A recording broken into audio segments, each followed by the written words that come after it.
Listen, I have a bird chest, so you probably shouldn't listen to what I have to say about building chest, but I still know biomechanics and I still have a little bit of a brain. So I'll explain to you why a lot of times when people are training their chest with dumbbells, they have a hard time activating, they have a hard time getting the growth.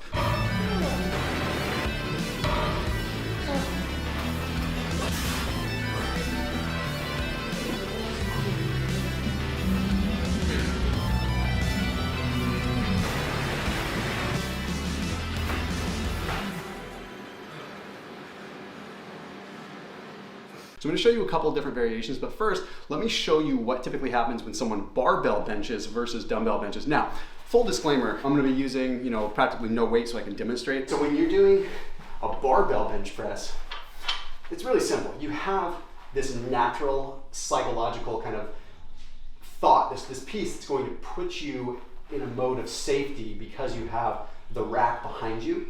So when you press, you're naturally pressing and you're pressing up over your face, okay? It's very, very natural.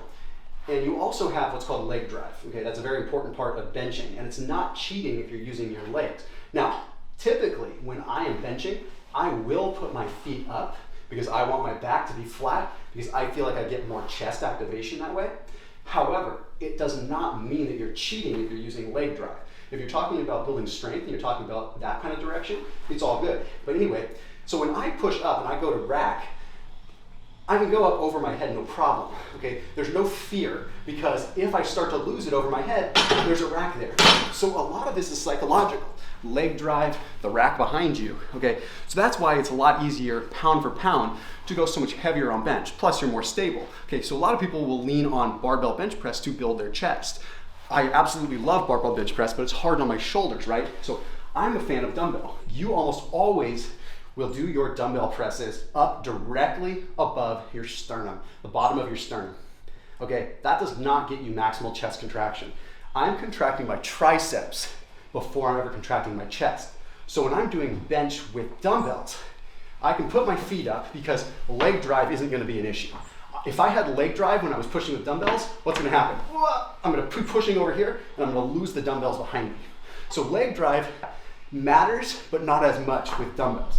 It matters for balance, but in my opinion, if you put your feet up and you don't let your back arch so much, you keep your back flush to the bench like that, then you're in a good spot. Then what you want to do is when you do your dumbbell press, come up over your nose. Press up over your face.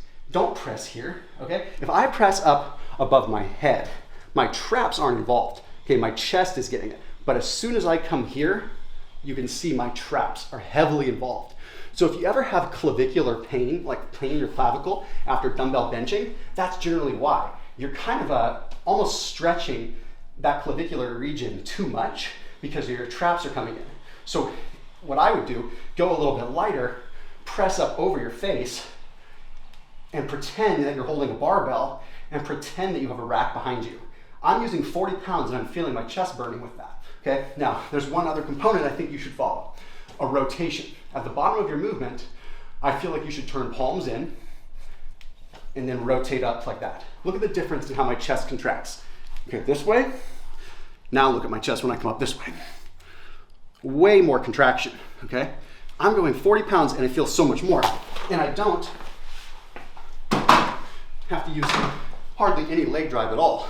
So again, if you're barbell, by all means, use that leg drive. And if you're dumbbell, that one simple trick by just pushing up over your face and by actually rotating the arms is going to be a huge, huge difference in how you activate your chest using a lighter weight without stressing the shoulders. So anyway, that's just a quick tip. As always, keep it locked in here with Garage Built Life. See you next time.